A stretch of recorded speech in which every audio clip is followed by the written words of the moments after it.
Olá, boa noite. Interrompemos a programação para transmitir ao vivo a coletiva do Ministério da Saúde sobre as ações de enfrentamento ao coronavírus. Acompanhe com a gente. Estratégicos em saúde, Hélio Angotti Neto, e pelo secretário especial da Saúde Indígena substituto, Rodrigo Santana. Após a apresentação, abriremos para perguntas enviadas por jornalistas ao grupo de WhatsApp criado hoje pela equipe de imprensa do Ministério da Saúde. Nesse momento, eu passo a palavra ao secretário Elcio Franco. Boa noite a todos. Informamos que até a presente data nós temos 3.501.975 casos de infectados por Covid-19.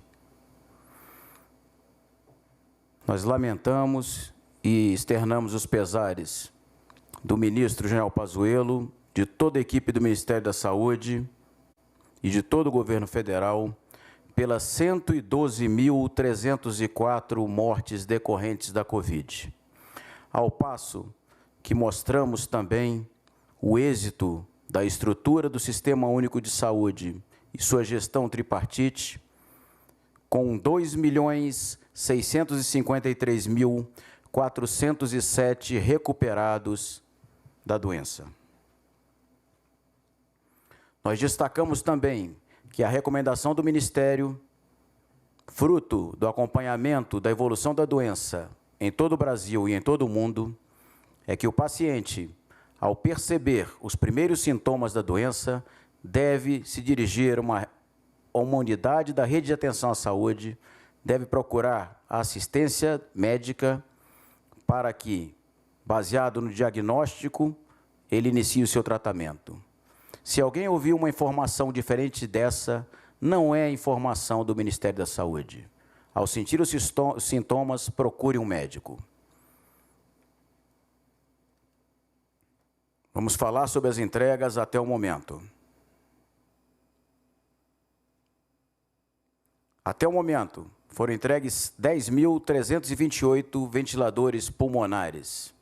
O Ministério da Saúde, com seu poder de compra, reforçando a atribuição de estados e municípios que fazem a gestão da rede de atenção à saúde, adquiriu e distribuiu esses ventiladores para todas as unidades da federação e para os municípios que também demandaram. Esse material foi empregado conforme os planos de contingência estaduais. Também foram habilitados em tempo recorde, 12.005 leitos de UTI, exclusivos para o tratamento da Covid-19. Isso equivale ao investimento de 1,7 bilhão de reais, em um momento em que foram repassados R$ 1.600 por leito, com pagamento antecipado por 90 dias, independente da ocupação ou não desse leito. Dessa forma, estados e municípios conseguiram manter esses leitos para atender a sua população. Essa foi a distribuição de leitos habilitados. Esses leitos, eles devem preencher requisitos de infraestrutura, de recursos humanos para trabalhar com esses pacientes e de toda uma gama de necessidades para que, então, a rede ofereça o serviço necessário para salvar vidas. Também já foram credenciados na rede de atenção básica 1.308 centros de atendimento para enfrentamento à Covid. Esse centro ele faz a triagem do paciente nos primeiros sintomas e já dá início ao tratamento precoce. Equivale ao investimento de 112,04 milhões de reais. Já foram atendidos e credenciados também 360 centros comunitários para enfrentamento à Covid. Um investimento de 3,9 milhões. Esses centros são aqueles colocados em comunidades, nas favelas, que tem uma característica diferente de dinâmica social para atender a população também na atenção primária e iniciar o tratamento precoce. Foram atendidos pedidos e distribuídos 241,3 milhões de unidades de equipamentos de proteção individual.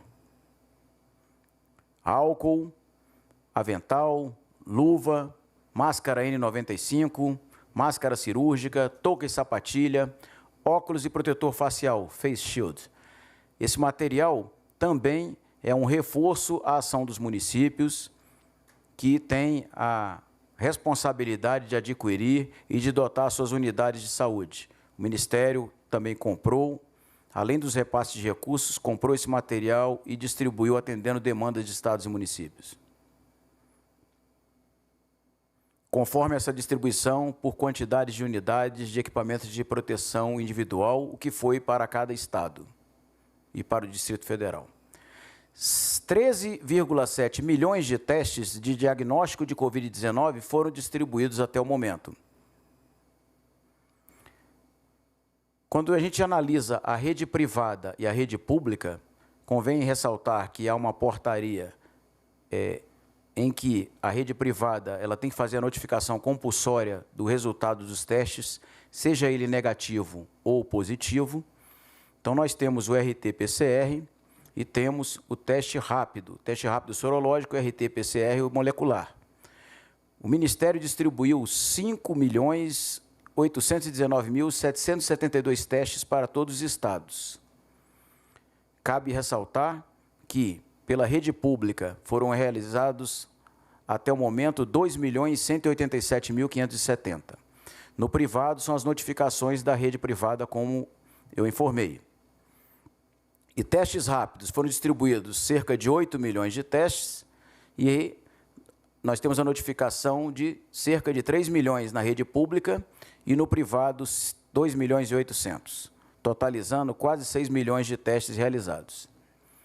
Então, ainda há uma disponibilidade de testes nas unidades da Federação, no Distrito Federal, conforme essa distribuição, que é o que nós podemos observar. Num primeiro momento, os LACEN, os laboratórios centrais dos estados, eles foram reforçados de modo a realizar um teto de 28 mil exames dia. No segundo momento, as plataformas foram criadas com a intenção de expandir essa capacidade. Isso aí amplia em 47.170 exames dia, com são as plataformas da Fiocruz, contrato com DASA e a expansão também da Fiocruz em Curitiba e Fortaleza, com essas plataformas que nós chamamos que é um conjunto de equipamentos. O material excedente de estados e municípios, ele recebe o apoio logístico contratado pelo Ministério da Saúde e segue para essas plataformas para ser processado. Dessa forma, não haverá represamento e nós teremos o diagnóstico laboratorial dentro de um tempo adequado para o prosseguimento do diagnóstico que o médico desejou, né? Lembrando que o diagnóstico ele pode ser clínico, baseado no exame do médico, ele pode ser clínico por imagens, ele pode ser clínico complementado por ação laboratorial e pode ser clínico epidemiológico. Dessa forma, o médico pode fazer o diagnóstico, iniciar o tratamento, indicar o tratamento mais adequado para cada paciente. Volta, por favor. Numa terceira fase, haverá também plataformas de ampliação para todos os LACEN, que vai nos permitir chegar a uma realização de até 115 mil exames dia. Ok. Com relação à execução financeira e dotação orçamentária, a dotação 2020 para o Ministério da Saúde, que é a Lei Orçamentária Anual, com os créditos extraordinários por meio de medidas provisórias, que foram 10 até o momento, chega a 174,8 bilhões de reais. Então, nas medidas provisórias, foram destinados 41,7 bilhões para o enfrentamento à Covid.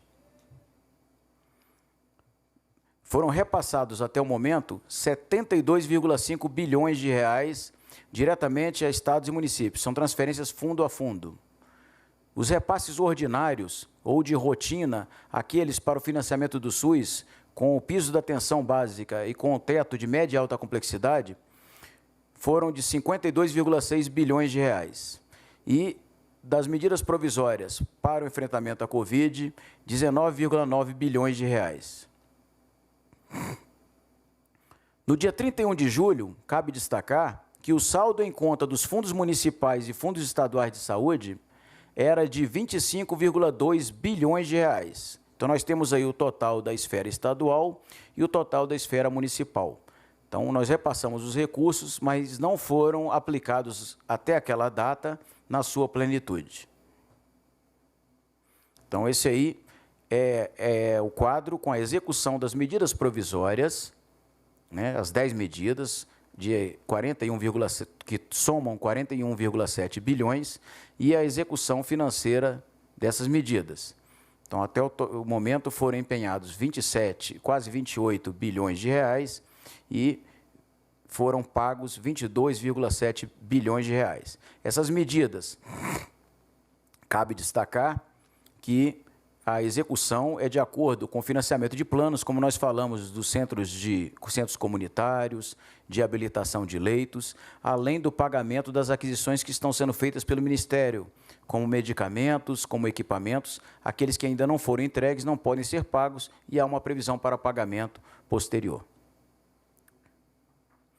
Então, o motivo de haver o saldo ainda em alguma dessas medidas, ele está listado, emenda de bancada em análise, processo de aquisição em andamento, a habilitação de leitos, à medida que elas vão sendo solicitadas, o recurso vai sendo repassado, né?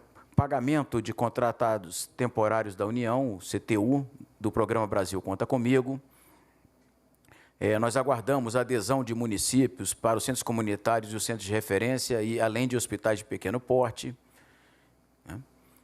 O projeto de emenda individual em análise e memorando de entendimento assinado no caso da medida provisória 994, que é justamente para a vacina da AstraZeneca.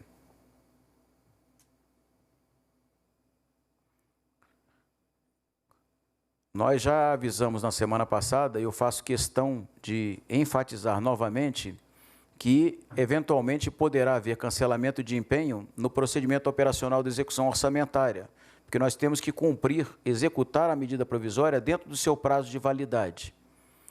Então, não houve alteração dos valores a serem repassados para estados e municípios, mas cabe destacar que já foram, até o momento, transferidos 13,3 bilhões de reais aos municípios e 5,8 bilhões de reais a estados e Distrito Federal para o enfrentamento à Covid.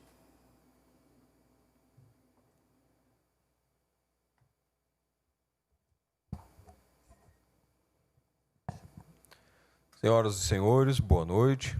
Antes de tudo, gostaria de agradecer também ao empenho de cada profissional de saúde, cada um que, mesmo que não esteja ligado diretamente à saúde, se encontra trabalhando, se encontra ajudando o próximo das diversas formas possíveis nesse momento.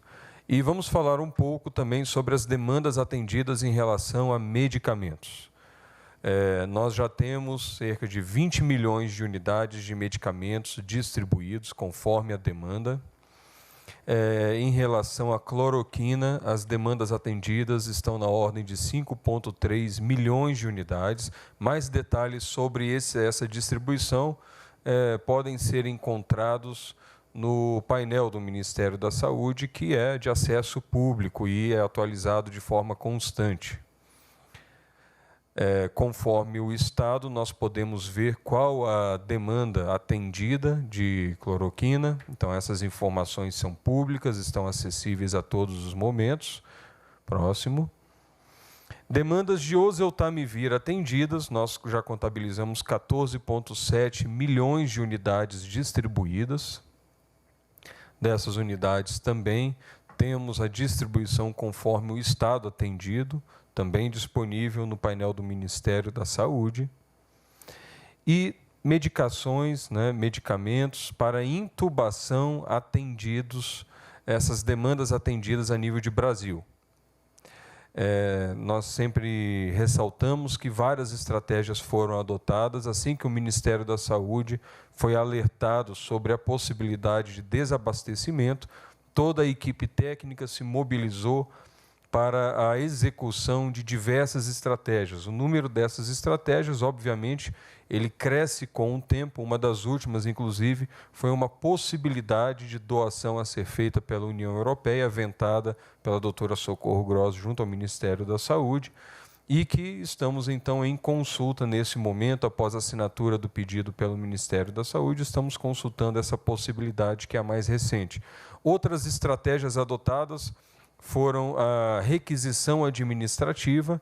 Essas requisições foram realizadas entre 26 de junho e 19 de agosto, aquisições via Organização Pan-Americana de Saúde, Operação Uruguai, o pregão eletrônico, requisição de informações, até mesmo para colaborar na melhor logística relacionada a possíveis estoques no Brasil, o acordo tripartite envolvendo rede privada, Secretaria Estadual de Saúde e indústrias nacionais, rede privada hospitalar. Então, nós também temos possibilidade de acordo com esses entes, envolvendo também o Ministério da Saúde e ajudando na forma de empréstimos de medicações, enfim, é uma das possibilidades de ação também. Próximo.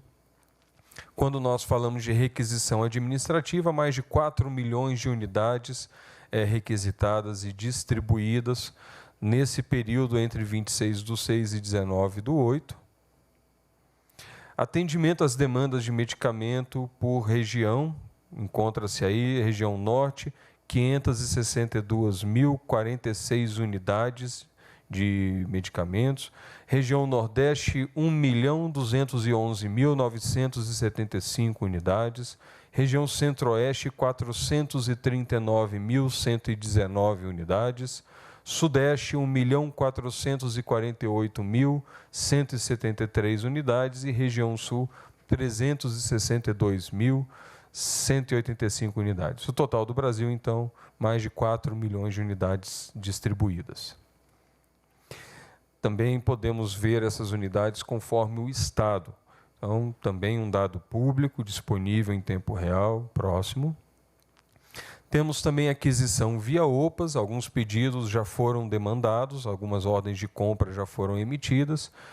O trâmite para compras internacionais, ele tem um processo definido, esse processo encontra-se em andamento. O fato desse processo se encontrar em andamento não impede de forma nenhuma que todas as outras estratégias corram em paralelo. Próximo.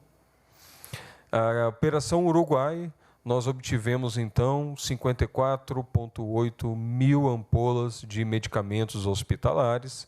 O Ministério da Saúde, então, adquiriu, em parceria com empresas uruguaias, essas unidades de medicamentos que foram utilizados justamente no auxílio da intubação de pacientes em UTI que se encontram em estado grave ou gravíssimo pela Covid-19 e distribuídos para Santa Catarina e Rio Grande do Sul. Os acordos que foram feitos visando empréstimo de medicamentos envolveram, por exemplo, a Unimed Rio de Janeiro, com mais de 30 mil unidades, a Rede DOR, 1.000 unidades, Secretaria Estadual de Saúde do Rio de Janeiro, Indústrias Nacionais, com 30 mil unidades. Também temos o pregão eletrônico, nós já divulgamos os dados do pregão. 2 itens do pregão atingiram realmente a cota de 100% e já estamos na elaboração de um segundo pregão com aqueles que não alcançaram 100% da demanda informada, pelo CONAS, que envolve os secretários estaduais de saúde. Próximo. Agora eu gostaria de passar a palavra, então, para as informações relacionadas à CESAI.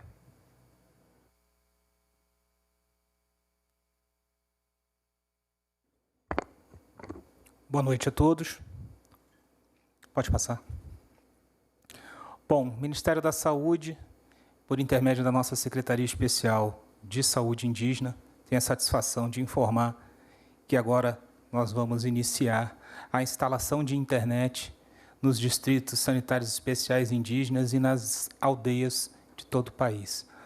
O Ministério da Saúde, com uma parceria com o Ministério das Comunicações, com a Telebrás, firmaram essa parceria de levar internet do sistema GESAC às sedes dos distritos sanitários especiais indígenas, aos 367 polos base e a 69 casais em todo o Brasil. O início dessas instalações acontecerão com distribuição de antenas, né, e o sinal Wi-Fi está previsto para setembro agora e deverá estar concluído em até 3 meses. Pode passar. Inicialmente serão disponibilizados 438 pontos de internet com velocidade de 10 mega. E o objetivo do projeto é facilitar a comunicação com as comunidades de difícil acesso, visando trazer agilidade no atendimento à saúde indígena. Também vamos aqui passar algumas informações relativas a operações do Covid-19 no DICEI Mato Grosso do Sul.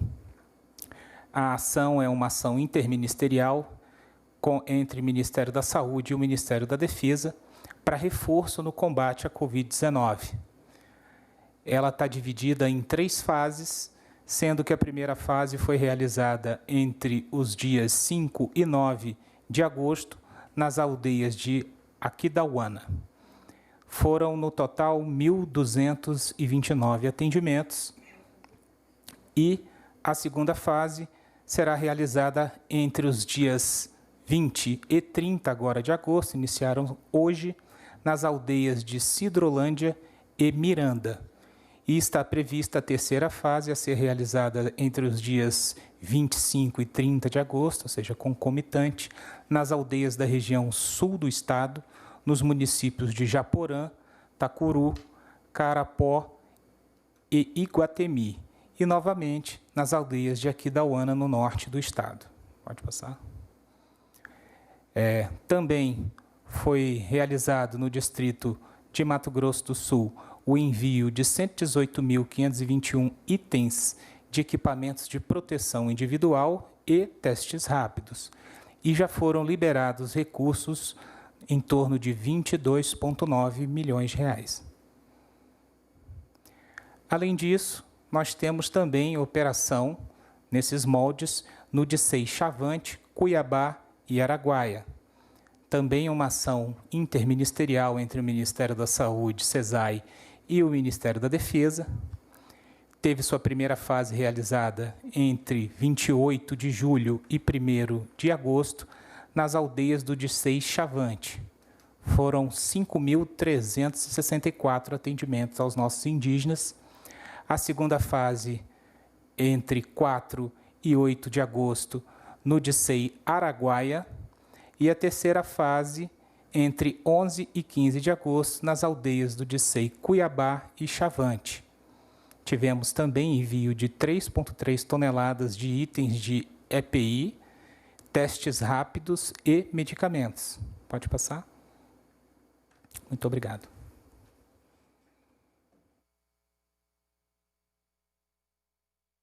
Ok, vamos passar às perguntas de jornalistas enviadas previamente ao grupo de WhatsApp criado hoje pela equipe de imprensa do Ministério da Saúde.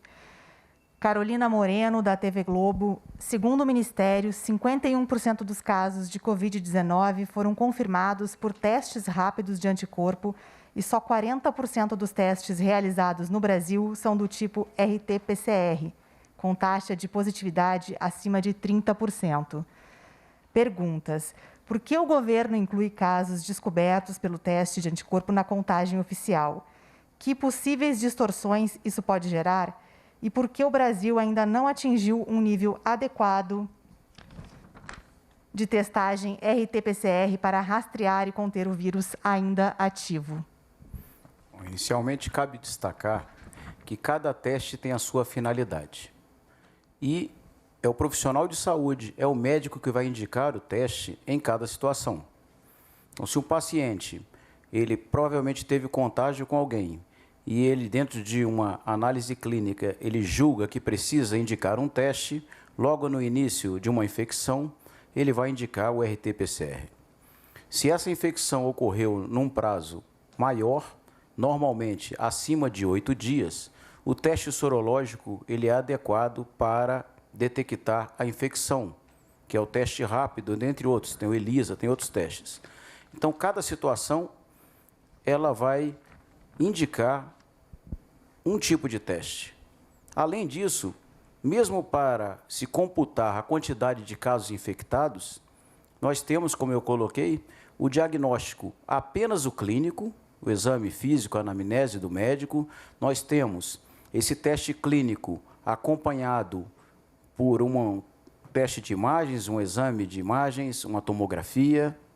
Ele pode ser o exame clínico do médico acompanhado por um exame laboratorial, que pode ser o teste RT-PCR, pode ser o teste rápido, e pode ser também o exame clínico acompanhado de uma investigação epidemiológica, o clínico epidemiológico, onde a gente vai verificar se houve um contato com alguém com um caso confirmado, baseado nos sintomas, ele vai chegar ao seu diagnóstico de que é um paciente de Covid-19. Então, isso não muda em nada a computação do total de casos. Até porque, quando se insere no sistema, seja o CIVEP-Gripe, seja o GAL, que é o sistema que faz isso por meio dos laboratórios, ele é individualizado por paciente.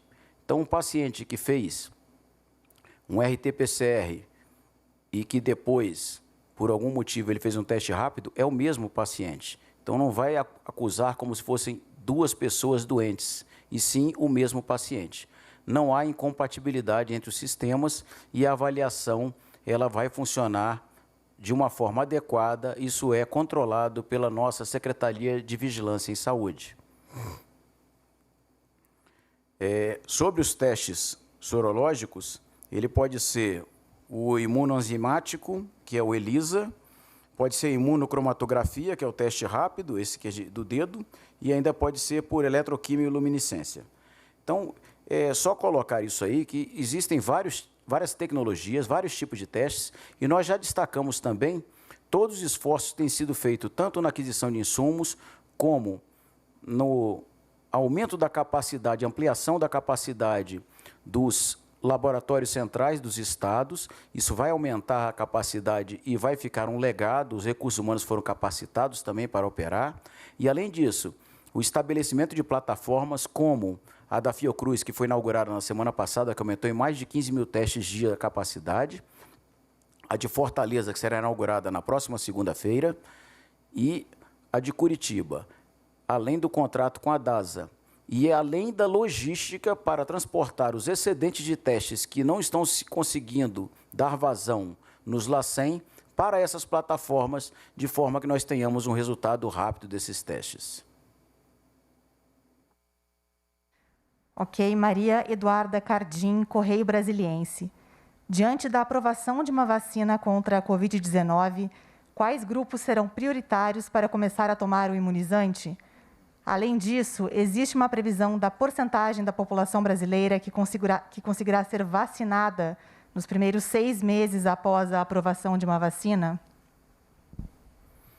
Os grupos prioritários, o próprio teste da vacina sendo realizado no Brasil, ele já vai indicar os grupos prioritários. Então, a Anvisa autoriza, a CONEP acompanha. No caso da própria vacina da AstraZeneca, nós estamos verificando que a fase 3 está acontecendo pela Universidade Federal do Estado de São Paulo, e ela está acontecendo, e baseado nesses testes, no acompanhamento das evidências, das indicações, esses grupos prioritários serão definidos, porque nós temos que verificar a capacidade de imunogenicidade para cada faixa etária, para cada característica genética da nossa população, para que possamos, então, definir.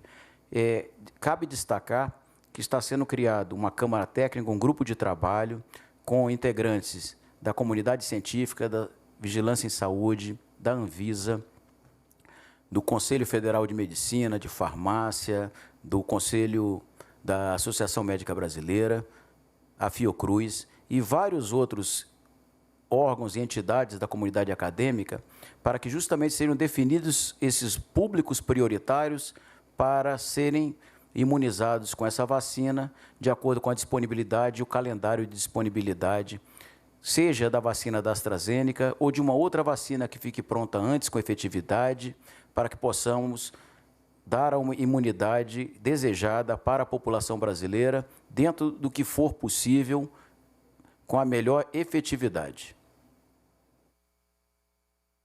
Paula Ferreira, O Globo. Na semana passada, o ministro interino Pazuello afirmou que a transferência de recursos para a AstraZeneca será feita nesta semana.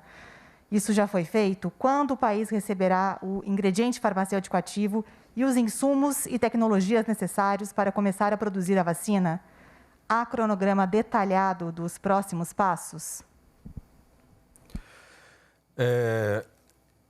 O montante relacionado a essa encomenda tecnológica, incluindo transferência tecnológica, é de 1,9 bilhões aproximadamente. Isso consta na medida provisória 994, de 6 de agosto de 2020. E o que nós aguardamos agora é a assinatura do contrato entre Fiocruz e AstraZeneca, que deve ocorrer na primeira semana de setembro. O valor relacionado a essa medida provisória já se encontra disponível para a Fiocruz.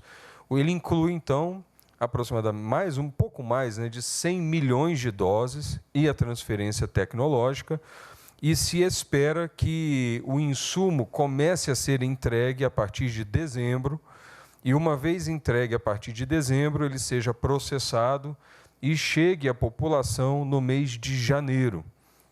Tudo isso caso o registro seja obtido por meio da Anvisa.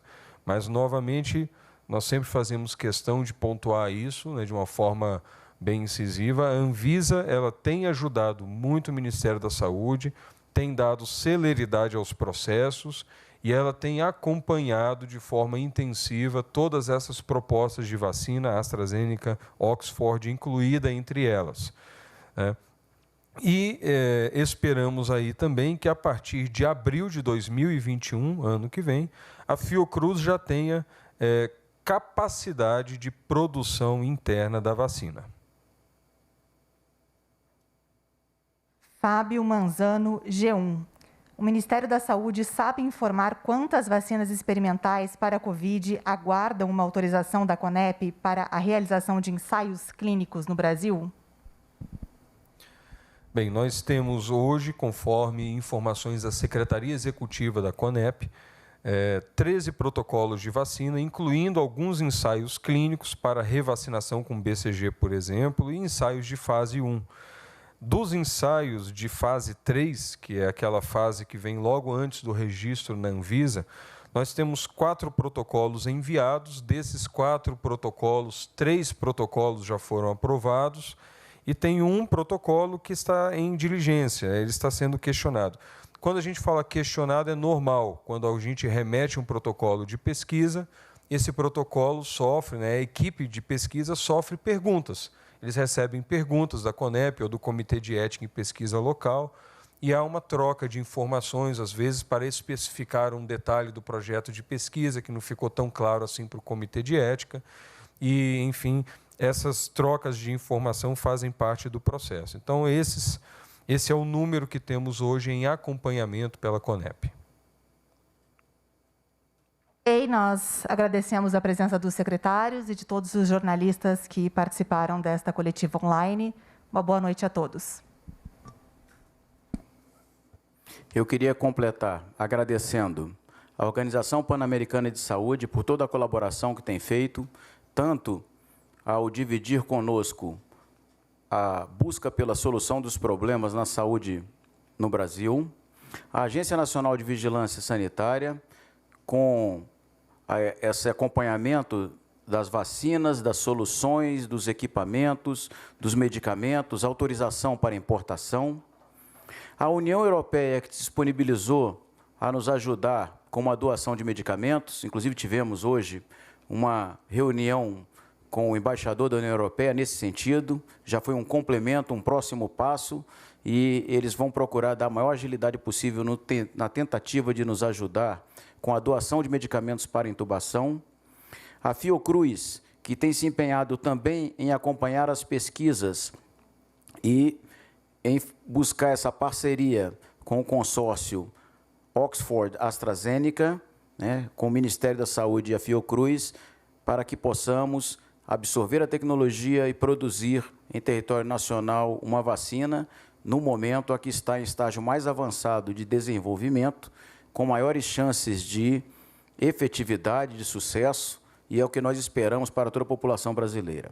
Cabe destacar também que toda a ajuda para o Ministério da Saúde, para a nação brasileira, ela é muito bem-vinda, de qualquer organização. Mas é importante destacar que algumas regras devem ser obedecidas. Por exemplo, nós precisamos de regras para entrar em terras indígenas, e essas regras devem ser obedecidas, inclusive visando a própria segurança sanitária, a segurança de saúde do indígena. Qualquer organismo que queira colaborar, em contato com a nossa Secretaria Especial de Saúde Indígena, com a Fundação Nacional do Índio, com o governo brasileiro, esse organismo será muito bem-vindo à ajuda. Agora, cabe destacar também que para um médico exercer a medicina no Brasil, ele precisa de um registro no Conselho Regional de Medicina, aprovado pelo Conselho Federal. Caso contrário, ele estará exercendo ilegalmente a medicina, seria exercício ilegal da medicina. Então, os organismos que quiserem colaborar deverão se submeter a essas condições que são visando apenas o maior bem-estar possível da população brasileira, dentro de um senso ético, normativo, que deve ser seguido. Então, eu ressalto que qualquer colaboração é muito bem-vinda, mas desde que atenda às regras, às normativas, à legislação brasileira. Nós agradecemos o esforço de todos, a ajuda de todos e a todos os profissionais de saúde que, direto ou indiretamente, estão em contato com essa população, que busca a ajuda do médico, do enfermeiro, do técnico, do padioleiro, do motorista da ambulância, do nutricionista, todos aqueles que estão tratando dos nossos infectados, nossos enfermos, para que possamos vencer essa pandemia, e o número de recuperados nos dá uma amostra da efetividade de todo esse cuidado, toda essa atenção, que é fruto do trabalho e de que os brasileiros acreditem nesses profissionais e deem a eles o seu devido valor. E que Deus nos abençoe. Uma boa noite a todos.